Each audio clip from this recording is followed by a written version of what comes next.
Oi, pessoal. Hoje eu queria conversar com você sobre o que é fellowship. Essa é mais uma coisa que muita gente me pergunta sobre. Quem já conversou comigo sabe que eu sou um grande fã de fellowship como uma maneira de você conseguir vir praticar no Canadá.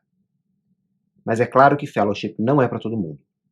Eu já falei um pouquinho sobre isso antes, mas hoje eu vou focar especificamente no que é fellowship e por que ele é tão bom de fazer para quem quer vir para cá praticar medicina com uma licença independente, principalmente.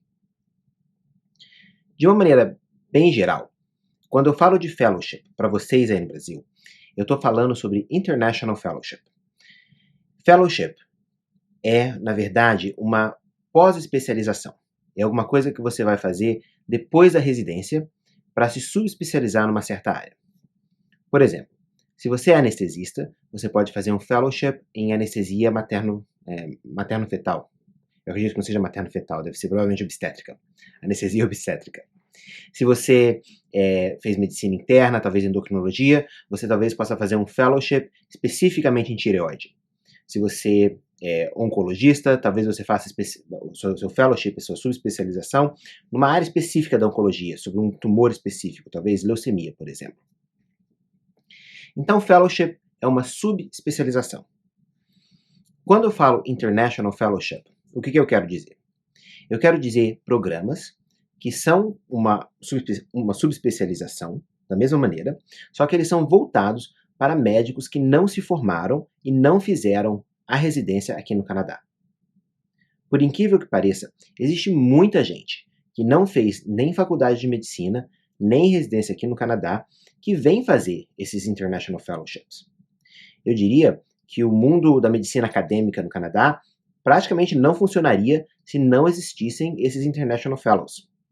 Eu fui um International Fellow quando eu cheguei, e a verdade é que a gente tapa um monte de buraco onde não tem gente suficiente aqui no Canadá para fazer essas funções.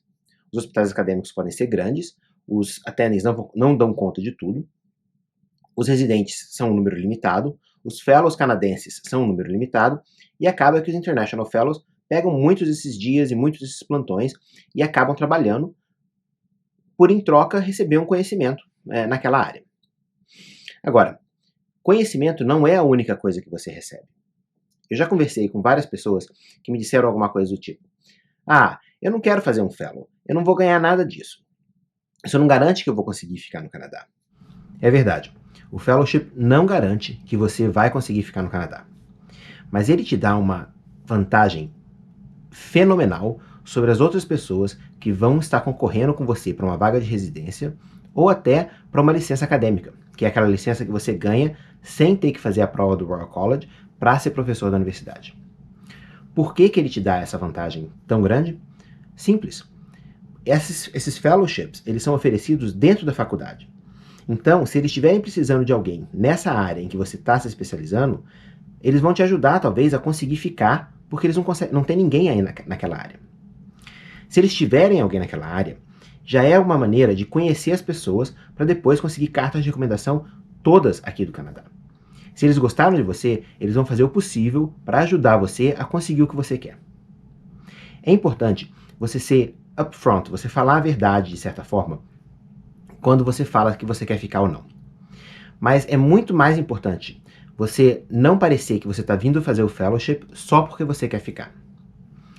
Uma das maneiras que eu acho mais interessante de vir para o Canadá é você conseguir um fellowship antes de você sair do Brasil.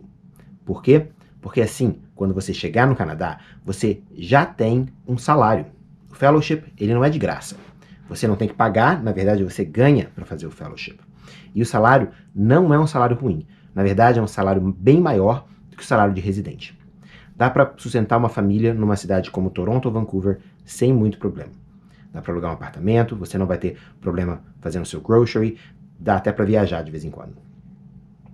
Então, você quer usar isso o máximo que você puder. Você vai vir para o Canadá, você vai fazer o seu networking, você vai ter talvez um tempo para fazer as provas, vai estar conhecendo como é a medicina daqui, vai estar se adaptando para saber como é, existe sempre um período de adaptação.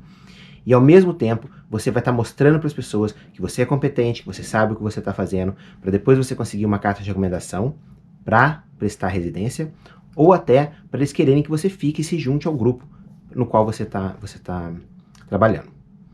Às vezes, você não se junta ao grupo no qual você está trabalhando, mas eles gostam de você e ajudam você a conseguir ou uma vaga de residência ou um trabalho fora daquele grupo, em um outro grupo, talvez dentro da mesma província ou em outra província. Então, novamente, fellowship eu acho que é uma das maneiras mais concretas de um médico brasileiro conseguir vir para o Canadá. Eu diria que a maioria dos médicos brasileiros que eu vejo aqui vieram dessa maneira, principalmente se você é um médico especialista. Conseguir um fellowship é muito mais relevante do que conseguir um observership.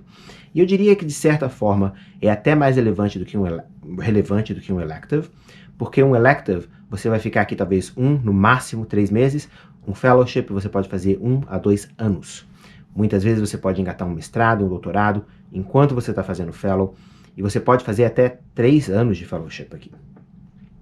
Várias pessoas que eu conheço acabaram ficando ou fazendo residência ou como staff da universidade dessa maneira. O que você precisa para conseguir um fellowship? Bem, isso é muito importante. Se você não tem residência no Brasil e não é considerado um médico especialista no Brasil, você não vai conseguir um fellowship no Canadá. Só consegue fellowship quem já é considerado especialista no país de origem. Depois disso, é entrar na internet e pesquisar onde existem esses fellows. Eu sei que aqui em Toronto existem vários fellows em várias especialidades diferentes. Uma coisa que eu quero chamar a atenção é que existem fellowships para medicina de família. Esses fellowships geralmente são para médicos de família formados aqui no Canadá. Eles acabam chamando de fellowship também, porque é considerado uma subespecialidade, mas eles não são exatamente o que eu disse que é um International Fellowship. Eles são fellowships para, por exemplo, medicina no esporte, depois de medicina de família, ou então para fazer uma área específica como emergência, depois de medicina de família, depois dos 2 anos que você faz aquela residência. Então, se você é médico de família, fellowship talvez não seja para você. Se você é médico especialista, fellowship, eu diria que é a melhor maneira de você tentar vir para o Canadá. Se você tiver alguma pergunta, escreve aí embaixo que eu vou responder o melhor que eu puder. Um abração e até a próxima.